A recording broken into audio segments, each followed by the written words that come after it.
Hello students. बेटा कैसे हैं आप लोग। बेटा आज हम लोग क्लास 9th का ज्योग्राफी का chapter 5 natural vegetation and wild life पढ़ेंगे। बेटा इस चैप्टर में जितने भी इम्पोर्टेंट पॉइंट्स हैं उनको हम डिस्कस करेंगे और इसके साथ साथ बेटा लास्ट में इसकी एक्सरसाइज को भी हम लोग डिस्कस करेंगे, जैसे इसमें टिक द करेक्ट है और भी जो मेन पॉइंट होंगे। और बेटे जो क्वेश्चन आंसर हैं इनके आंसर हम अपने नोट्स में ही दे देंगे अभी आपको, ठीक है ना। सो चलिए without delay we will start our chapter. Now let's we start today class. This is the chapter 5 natural vegetation and wildlife. तो बेटा नेचुरल वेजिटेशन की अगर हम बात करें तो all the plants community which grow naturally without the interference of the human beings is called a natural vegetation. वो सभी प्लांट पेड़ पौधे बेटा है ना, हर सब्स जो बिना ह्यूमन बींग्स के इंटरफेयर के अपने आप उगाए हैं, ठीक है ना, उनको हम नेचुरल वेजिटेशन बोलते हैं। जैसे आप रास्ते में कहीं जाइए देखिए तो आपको बहुत सारे पेड़ पौधे दिखते होंगे और कई कई ऐसे प्लेसेस पर जहाँ पर ह्यूमन बींग का पहुँचना असंभव होता है, तो उनको हम बोलते हैं बेटा नेचुरल वेजिटेशन। जैसे फॉरेस्ट एरिया है बेटा, है ना, और भी बहुत सारे होते हैं जिनको आप देखते होंगे, तो वो क्या है बेटा नेचुरल वेजिटेशन में उनको हम इंक्लूड करते हैं। The term flora denote plants and फाना डिनोट्स एनिमल्स। बेटा जो फ्लोरा होता है ये वेजिटेशन को शो करता है और फाना मीन्स होता है बेटा एनिमल्स। देखिए अगर आपको इसमें कन्फ्यूजन हो रही है तो आप दो चीज़ सोचिए, पहले कि वेजिटेशन और एनिमल्स को हमको देखना समझना है कि हाँ फ्लोरा क्या होता है फाना क्या होता है। देखिए यहाँ फ्लोरा को बेटा आप लोग फ्लावर से समझ लीजिए, क्या समझ लीजिए, फ्लावर, ठीक है ना। अब फ्लावर क्या होता है बेटा, पेड़ पौधा होता है। इसलिए फ्लोरा मीन्स क्या हो गया बेटा, प्लांट हो गया। फिर उसके बाद जो फाना बचा क्या हो गया, एनिमल्स हो गया। With over 47,000 plant species India occupy 10th place in the world, 4th in Asia in plant diversity. तो भारत में बेटा देखा जाए तो 47,000 प्लांट स्पीसीज हैं जो पूरे वर्ल्ड में 10वें नंबर पर है भारत, ठीक है ना। और उनमें अगर देखा जाए तो एशिया में हम चौथे नंबर पर हैं, हमारे पास इतना ज़्यादा डाइवर्सिटी है। तो इसका मतलब है कि हमारा जो कल्चर है रिच कल्चर है फ्लोरा और फाना के लिए। India is one of the 12th mega biodiversity country of the world, ठीक है ना। तो ये जो डेटा हम दे रहे हैं बेटा इसको भी आपको याद रखना है। 12th मेगा बायोडाइवर्सिटी है। मेगा बायोडाइवर्सिटी मतलब जहाँ पर बहुत सारे पेड़ पौधे जीव जंतु पाए जाते हों। India has 89,000 species of animals as well as rich variety in its fresh and marine waters. तो यहाँ पर क्या है बेटा 89,000 एनिमल्स की वैराइटीज़ हैं। अब आप फिगर में देख सकते हैं बेटा, ये कुछ हमने फिगर्स ऐड किए हैं इसमें। ये फ्लोरा फाना शो कर रहे हैं, ठीक है ना, जहाँ पर एनिमल्स भी हैं और फ्लावर्स भी हैं, ठीक है ना, एनिमल्स और फ्लावर दोनों हैं। तो ये फ्लोरा और फाना को मीन्स वाइल्ड लाइफ को शो कर रहे हैं। India rich in flora and fauna. India has rich heritage of flora and fauna because of following reasons: variety of relief features, variety of soil, variations in climate conditions, variation in amount of sunlight and variation in rainfall। तो देखिए किसी भी देश में बेटा flora फाना कब ज़्यादा होंगे, जब वहाँ पर बहुत सारा वेरिएशंस होगा और नॉर्मल कंडीशन भी होगी। ध्यान रखना, अगर बहुत एक्सट्रीम कंडीशन है जैसे एक्सट्रीम हॉट है एक्सट्रीम कोल्ड है तो नहीं रह पाएंगे। इसलिए अपने यहाँ देखिए क्या है वेरियस रिलीफ फीचर है। अब यहाँ पर रिलीफ फीचर का मतलब हुआ कि लैंड कंडीशन, प्लेट्यू है, माउंटेन्स हैं, डिजर्ट है, लैंड एरिया है, प्लेन एरिया है ना। फिर उसके बाद है वैरायटी इन सॉइल। आपने सॉइल भी देखा होगा, अपने इंडिया में 6 टाइप के हैं, red, yellow, alluvial, desert, mountains, है ना, कोस्टल एरिया सॉइल। उसके बाद वेरिएशन क्लाइमेट कंडीशन, इंडिया में क्लाइमेट भी कंडीशन भी चेंज है, ठीक है ना। आप नॉर्थ इंडिया में देखिए तो कुछ और क्लाइमेट होता है मॉडरेट, और वहीं पर साउथ इंडिया में देखिए तो हल्का सा एक्सट्रीम या हॉट क्लाइमेट पाया जाता है, क्योंकि वो इक्वेटर के नज़दीक लगभग पड़ता है एरिया। फिर variation in amount of sunlight, ठीक है ना, सन की लाइट भी जैसे डिजर्ट एरिया में ज़्यादा महसूस होती है और वहीं पर माउंटेन्स एरिया में जहाँ पर आइस होती है कम महसूस की जाती है। और नेक्स्ट बेटा variation in the rainfall. Rainfall में भी आपने देखा होगा वेरिएशन इंडिया में बहुत सारा है। तो इसलिए यहाँ पर क्या है कि बेटा जो वेरिएशन है वो बहुत ज़्यादा है इंडिया में फ्लोरा और फाना को लेकर के। कहीं पर ज़्यादा फ्लोरा फाना है बेटा, कहीं पर कम है। कम कहाँ पर होंगे, डिजर्ट एरिया में। ज़्यादा कहाँ पर होंगे बेटा, माउंटेन्स एरिया या फिर प्लेन एरिया में। नेक्स्ट है factors responsible for the distribution of plant and animals in India. ठीक है ना। फर्स्ट बेटा, the nature of land influence the type of vegetations. Different type of soil provide basic for different type of the vegetations. Temperature, photosphere and precipitation are the three climate factors which determine nature vegetations। तो students, बहुत सारे factor ऐसे हैं जैसे कि land type का क्या है, ठीक है ना, और दूसरी बात वहाँ पर जैसे टेम्परेचर क्या है, फोटो पीरियड क्या है। फोटो पीरियड मतलब होता है जैसे सनलाइट, ठीक है ना, किस तरीके सनलाइट कितना इफेक्ट डालती है किस एरिया में। जैसे देखो बेटा, ज़्यादा मतलब बेहतर सनलाइट मिलेगी तो ज़्यादा अच्छे से वहाँ पेड़ पौधे ग्रो करेंगे, वहाँ पर फ्लोरा फौना ज़्यादा अच्छा पाया जाएगा। तो इस तरीके से ये इतने सारे फैक्टर्स हैं जो अफेक्ट करते हैं किसी भी एरिया के प्लांट एंड एनिमल्स को। अब नेक्स्ट हम देखते हैं बेटा, forest are the renewable resource and play a major role in enhancing the quality of environment. देखिए, सबसे पहले फॉरेस्ट आप समझिए, a large area which covered by the plant, trees, herbs, shrubs and grasses. So this is known as a forest. वो बहुत विशाल area बेटा जो घासों से, पेड़ पौधों से, इनसे सबसे क्या हो बेटा, कवर हो, उसको क्या बोला जाता है बेटा, फॉरेस्ट एरिया बोला जाता है। ठीक है ना। The modified local climate control soil erosion, regulate stream flow and provide livelihood for many communities. It control wind force and temperature and cause rainfall. ठीक है ना। तो इसकी वजह से, फॉरेस्ट की वजह से बेटा क्या होता है, रेनफॉल होती है। फॉरेस्ट कंट्रोल करता है क्या बेटा, सॉइल इरोजन को। सॉइल इरोजन मीन्स होता है मिट्टी के कटाव को, ठीक है ना। और बहुत सारी चीज़ें ये कंट्रोल करता है, यहाँ तक कि ये वाइल्ड एनिमल का क्या है बेटा, इनहेबिटेट है, उनका घर भी है। नेक्स्ट है बेटा ecosystem. All the plants and animals in an area are interdepends and interrelated to each other. This is known as a ecosystem. वो सभी पेड़ पौधे मीन्स बायोटिक और एबायोटिक जो फैक्टर्स हैं जो एक दूसरे पर इंटरडिपेंड और इंटर रिलेटेड होते हैं, उनको बेटा बोला जाता है क्या, इकोसिस्टम। ठीक है ना। जैसे आपने तालाब देखा होगा, इस फिगर में आप देखिए बेटा, तो इस फिगर में आप देख सकते हैं बेटा, एक तालाब का सीन है जहाँ पर ये है ना, फाना भी है, मीन्स मछलियाँ हैं, बतख हैं, ठीक है ना, और मेढक हैं, इसमें सांप हैं, सब कुछ हैं। उनके साथ साथ पेड़ पौधे भी हैं और यहाँ पर वाटर भी है। वाटर क्या हो गया, अब एबायोटिक हो गया, लैंड हो गई। तो यहाँ पर देखिए बेटा, बायोटिक मीन्स जिसमें लाइफ है और एबायोटिक जिसमें लाइफ नहीं है, एक दूसरे से क्या है, इंटरकनेक्टेड हैं। और इसी इंटरकनेक्टेड और इंटरडिपेंडेंस को हम क्या बोलते हैं, इकोसिस्टम बोलते हैं। Human beings are integral part of the ecosystem. Human beings भी क्या है, इंटेग्रल पार्ट है इकोसिस्टम का। A very large ecosystem on land having distinct type of the vegetation and animal life called a biome। ठीक है ना।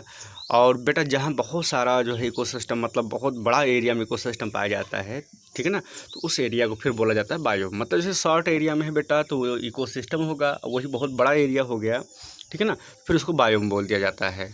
Means वो area जहाँ पर बहुत सारे लाइफ्स पाई जाती हों, वेरिएशन पाई जाती हों बेटा। नेक्स्ट है टाइप ऑफ द वेजिटेशन। अब टाइप ऑफ वेजिटेशन में हम मेजर टाइप क्या है, ट्रॉपिकल एवरग्रीन रेन फॉरेस्ट है, ट्रॉपिकल डेसिडुअस फॉरेस्ट है, tropical thorn forest and shrubs हैं, माउंटेन फॉरेस्ट और मैंग्रोव फॉरेस्ट। तो आइए वन बाय वन करके बेटा इनके बारे में हम डिस्कशन करते हैं। Tropical evergreen rain forest, those forest whose trees are green throughout the year. ठीक है ना। ऐसे फॉरेस्ट बेटा जिनके पेड़ हमेशा पूरे साल हरे भरे रहते हैं। अब हरे भरे का मतलब ये नहीं है कि वो सूख जाते हैं, उनकी पत्तियां न गिरें, ठीक है ना। आपने देखा होगा कुछ ऐसे भी पेड़ होते हैं बेटा कि जिनकी पत्तियां ईयर में झड़ जाती हैं, तो पतझड़ आ जाता है, तो उनको हम बोलेंगे कि वो एवरग्रीन में नहीं आते हैं। मतलब उनकी पत्तियां बेटा लगती रहती हैं, गिरती रहती हैं, लगती रहती हैं, तो ये महसूस ही नहीं होता है कि इनमें पत्तियां कब गिरी और कब लगी। तो ऐसे पेड़ों को, ऐसे जो फॉरेस्ट एरिया है बेटा, जो फॉरेस्ट है उनको ट्रॉपिकल एवरग्रीन रेन फॉरेस्ट बोला जाता है। रेन फॉरेस्ट इसलिए बोला जाता है क्योंकि रेनी एरिया में होते हैं जहाँ पर बारिश अच्छी होती है, और बारिश जहाँ पर अच्छी होगी वहाँ पर पेड़ पौधे हरे भरे रहते हैं। आप बारिश के सीज़न में देखिए बेटा, आपके घर के बगल में, गाँव में, है ना, या बाग में बहुत सारे पेड़ पौधे अपने आप उगाते हैं और बहुत हरे भरे रहते हैं वो, जब तक बारिश होती है। अब देखिए मेन पॉइंट तो ये हो गया बेटा। दूसरा पॉइंट क्या है, these are found in more than 200 centimetre rainfall. ऐसा एरिया जहाँ पर 200 से ज़्यादा बारिश होती है, सेंटीमीटर से ज़्यादा बारिश होती है, वहाँ पर पाए जाएंगे। Wet and warm and wet climate, मतलब क्या हो, गर्म क्लाइमेट भी हो, चूँकि गर्म, हल्का सा गर्म होगा, गर्मी होगी बेटा तभी बारिश होगी ढंग से, ठीक है ना, ये भी कंडीशन है। फिर है रीजन। अब रीजन की हम बात करते हैं, किस एरिया में पाए जाते हैं इस तरह क्लाइमेट, जैसे western Ghat, island group, upper part of the Assam and Tamil Nadu, ठीक है ना। तो इन एरिया में बेटा ये पाए जाते हैं। और फिर है बेटा फ्लोरा, इवोनी है, महोगनी है, रोजवुड है, रबर है, एक्सेट्रा। फाना बेटा क्या है, एलिफेंट है, मंकी है, डियर है ना। तो ये बेटा क्या हो गए, वहाँ के फ्लोरा फाना हो गए। देखिए बेटा, इस वीडियो में हमने स्पेशली वो रीजन, फ्लोरा फाना और उसकी मेन क्वालिटी क्या है, उसकी करेक्टरिस्टिक्स क्या है, इसको हमने डिस्कस किया है। अब जैसे नेक्स्ट है बेटा डेसिडुअस फॉरेस्ट। अब हम लोग बात करेंगे डेसिडुअस फॉरेस्ट की। Tropical deciduous forest, those forest whose trees shed their leaves before the summer season. ऐसे पेड़ जिनकी पत्तियाँ समर सीजन आने के पहले गिर जाती हैं, उनको हम ट्रॉपिकल डेसिडुअस फॉरेस्ट बोलते हैं।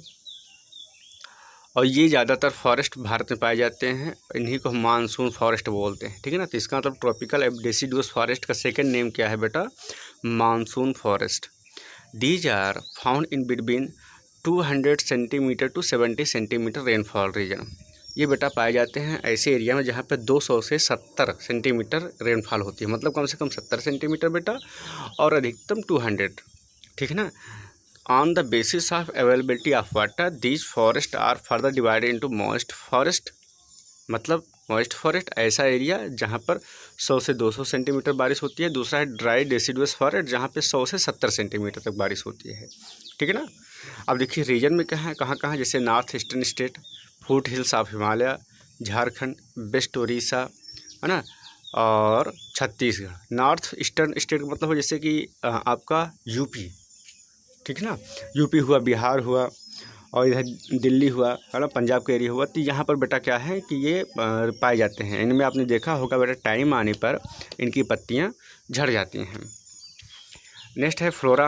अब फ्लोरा में बेटा क्या है कि जैसे साल है, बम्बू है, शीशम है, सैंडवुड है ना, सैंडवुड है, एक्सेट्रा है, teak, people, Neem.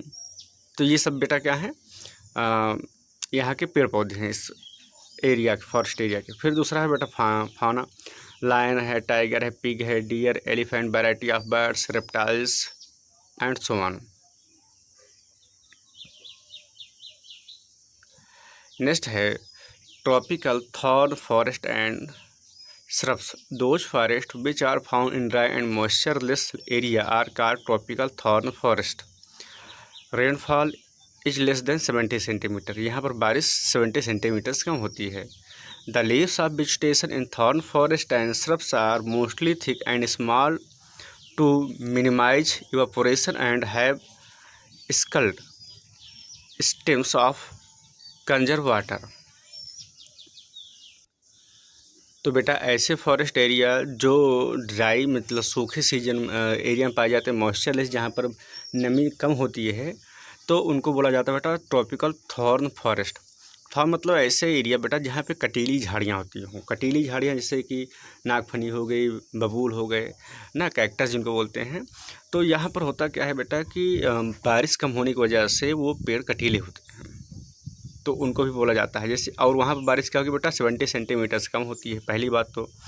The leaves of vegetation in thorn forest and shrubs are mostly thick and small to minimize evaporation and have succulent stems to conserve water.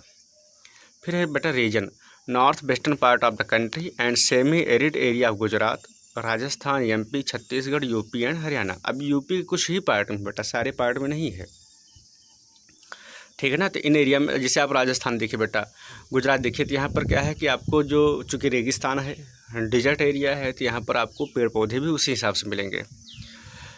Flora में देखते हैं बेटा अगर, तो फ्लोरा में क्या होगा आपका, जैसे एकेसियस है, पाल्म है, इफोरबियस है ना, कैक्टी है।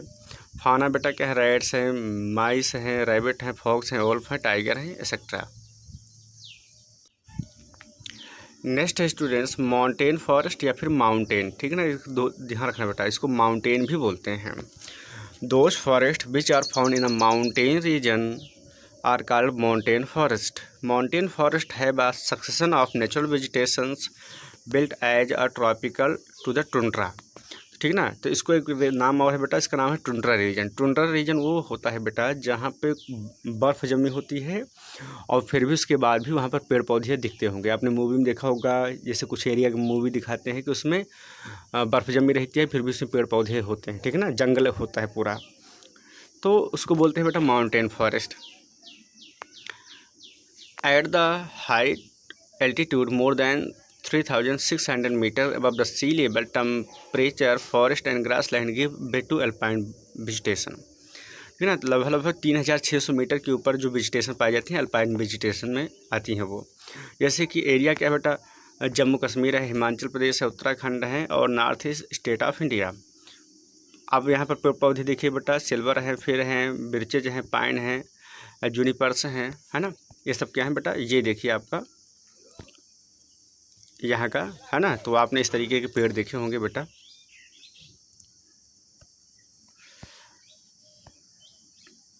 नेक्स्ट है बेटा फाना।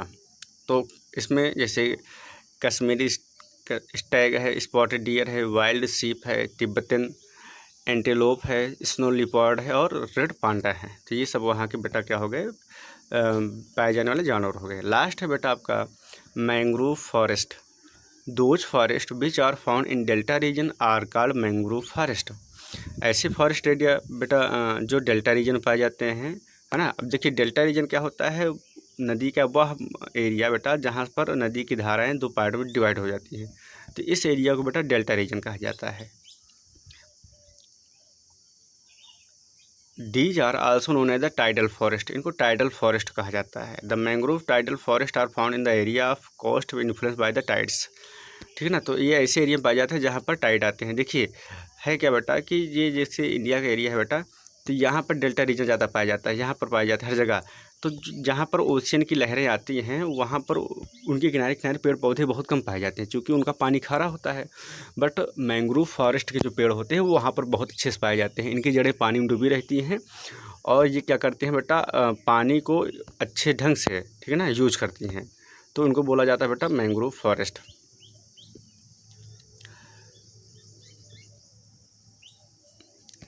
अब देखिए यहाँ पर हम देखेंगे बेटा एग्जाम्पल में,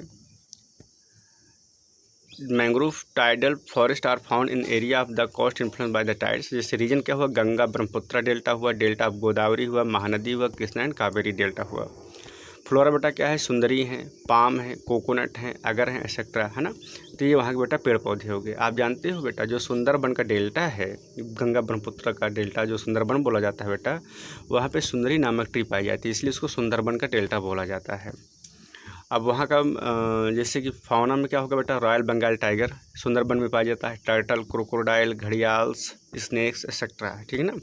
ये देखिए बेटा इस तरीके से पेड़, है ना, झुके हुए होते हैं और इनकी जड़ें पानी में पहुंची रहती हैं जहां से ये पानी को अब खींचती हैं। नेक्स्ट है बेटा wildlife. The life found in forest is known as the wildlife. More than 1200 species of the bird, 2500 species of the fish and between the 5 to 8% of the bird, amphibians, reptiles and mammals। तो ये बेटा data है, इसको आपको याद रखना है, बहुत ही इंपॉर्टेंट डेटा है। India is only country in world both tigers and lions are found, ठीक ना। भारत एक ऐसा देश है पूरे विश्व में जहाँ पर टाइगर्स और शेर means Lions and tigers both पाए जाते हैं। और जबकि होता क्या है कि किसी किसी देश में केवल टाइगर्स पाए जाते हैं, कहीं कहीं पे ओनली लायन पाए जाते हैं, ठीक है, दोनों नहीं पाए जाएंगे क्योंकि उनके लिए उस तरीके क्लाइमेट नहीं होता है। बट क्या है इंडिया में होता है उस तरह का climate. In India wildlife protection act was implemented in 1972। अभी बेटा डेटा आपको याद रखना है कि in which year the wildlife protection act was implemented, your answer 1972। अब आइए हम देखते हैं बेटा reason behind endangered condition of some plants and animal in India. Bharat में कुछ पेड़ पौधे और जानवरों की जो प्रजातियां इंडेंजर्ड हैं अर्थात खत्म होने के कगार पर है, उसका क्यों, क्या कारण है। तो देखिए बेटा, large scale deforestation and pollution. सबसे पहली बात तो क्या है, डिफॉरेस्ट मतलब होता है कटिंग ऑफ द ट्री, और पॉल्यूशन आप जानते ही हैं, फैक्ट्रियाँ लग रही हैं, धुआं धक्कर निकल रहा है ना, तो पेड़ पौधों को काटा जाना है ना। दूसरा क्या बेटा, अर्बनाइजेशन एंड इंडस्ट्रियलाइजेशन, शहरीकरण होना और इंडस्ट्रियलाइजेशन होना, ठीक है ना बेटा।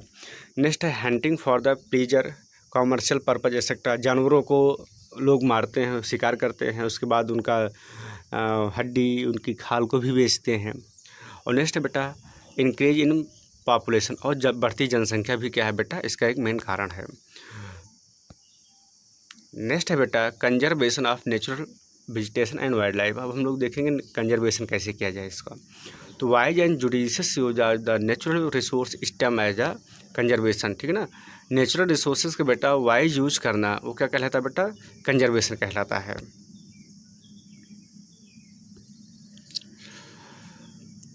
To protect the flora and fauna of the country, government has taken many steps. पहला क्या है बेटा, 24 biosphere reserve have been set up in the country to form to protect flora and fauna. तो ये डेटा आपको याद रखना है कि how many biosphere in India present time, your answer 14, ठीक है ना बेटा। फिर नेक्स्ट है बेटा 89 national parks and 490 wildlife sanctuaries and zoological gardens have been set up to take care of the natural heritage. तो ये डेटा आपको याद रखना है बेटा कि लगभग 89 नेशनल पार्क्स हैं भारत में और 490 वाइल्ड लाइफ सेंचुरीज हैं। नेक्स्ट है many eco development project have been set up, जैसे कि प्रोजेक्ट टाइगर। बहुत सारे ऐसे भी प्रोग्राम चलाए गए हैं जिनके थ्रू स्पेशल किसी एक जानवर को बचाया गया, जैसे प्रोजेक्ट टाइगर। जब टाइगर की संख्या भारत में कम होने लगी तो प्रोजेक्ट टाइगर के माध्यम से लोगों को अवेयर किया गया और उनको बताया गया, है ना, तो जागरूक हुए, फिर कहीं ना कहीं जाकर के प्रोजेक्ट टाइगर को भी सेव किया जाने लगा। To make aware peoples and making strict law, लोगों को जागरूक करना और कड़े नियम बनाना भी क्या है इसमें शामिल है। अब हम बात करते हैं बेटा बायोस्फीयर की या बायो रिजर्व की। Multipurpose protected area in which plants and animals species are protected in their natural habitats are called the biosphere, ठीक है ना बेटा। वो एरिया जहाँ पर प्लांट और एनिमल्स को सेव करके रखा जाता है उनके नेचुरल हैबिटेट में, उसको बायो रिजर्व बोलते हैं। इंडिया हैड 14 बायो रिजर्व, अभी आपने बताया ही, हमने बताया था, लाइक सुंदरबन इन वेस्ट बंगाल, नंदा देवी उत्तराखंड, सिमलीपाल इन उड़ीसा और एक्सेट्रा। ये बेटा आपके बुक में है ना, मैप ऑफ इंडिया में कुछ दिए गए हैं जिनको आप लोग देख लीजिएगा, और बहुत ही इंपॉर्टेंट है बेटा, वाइल्ड लाइफ सेंचुरीज हैं। तो इस तरीके से बेटा आपका पूरा चैप्टर कंप्लीट हुआ। आइए हम लोग एक्सरसाइज को डिस्कस कर लेते हैं। Now students we discuss the exercise of this lesson. To which one of the following types of vegetation does rubber belong to. तो आंसर होगा बेटा tropical evergreen forest. Cinchona trees are found in area rainfall more than 100 centimeter. In which are the following states Simlipal Bioreserve located? Odisha. And last is which one of the following bioreserve in India is not included in the world network of biosphere? Answer Manas. तो students इस तरीके से आपका बेटा exercise complete हो गई। चलिए मिलते हैं नेक्स्ट वीडियो में बेटा, और जिस नोट्स हमने पढ़ाया है इसको भी हम दे देंगे डिस्क्रिप्शन बॉक्स में लिंक, वहाँ से डाउनलोड कर लीजिएगा। और भी जो भी आपके सॉल्यूशन होगा, जो आपको नीड होगी, उसको बताइएगा बेटा कमेंट करके, हम जरूर पूरा करेंगे, ठीक है ना। चलिए बेटा मिलते हैं नेक्स्ट वीडियो में, तब तक के लिए bye, have a great day.